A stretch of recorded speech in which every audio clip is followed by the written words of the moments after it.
Welcome to views media.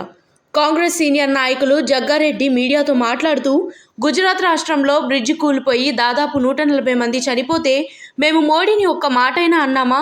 Rahul Gandhi ఎలాంటి రాజకీయం చేయలేదు కదా. బ్రిడ్జి కూలిపోయిన బాధితుల గురించి తన బాధను తెలియజేశారు. రాజకీయం చేయలేదు, ఈ జ్ఞానం కూడా బీజేపీకి లేదా అని జగ్గారెడ్డి ఘాటుగా విమర్శించారు.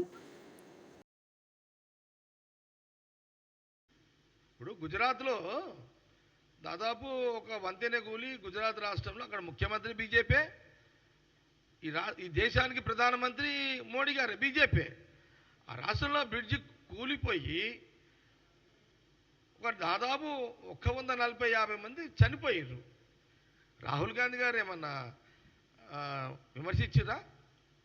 ఏమి ఇది మోడీ గారే కూలగొట్టిండు లేకపోతే అని అన్నాడా? ఆయన ఏమన్నాడు? రాహుల్ గాంధీ గారు చాలా బాధ అనిపిస్తున్నది ఆ బ్రిడ్జ్ కూలిపోవడము అని ఆవేదన వ్యక్తపరిచారు. అది మనం చేయాల్సిన బాధ్యత, మన పని అది.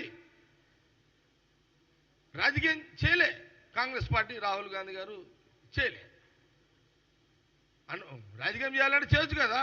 ఏం చేస్తారా? బ్రిడ్జ్ కూలిపోయిందాకా చూసిరా? బ్రిడ్జి మీరే గవర్నమెంట్దే కదా బ్రిడ్జి, మరి ఏం చేసిర్రు మీరు? అంతకుముందు అది కరెక్ట్ ఉందా లేదా? కూలిపోయేదాకా ఎందుకు చూసిర్రు?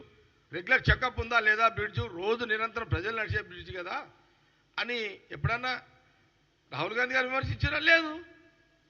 ఈ జ్ఞానం కూడా ఎందుకు లేదు బీజేపీ? కిషన్ రెడ్డి గారు మీరు ఎందుకు ఇది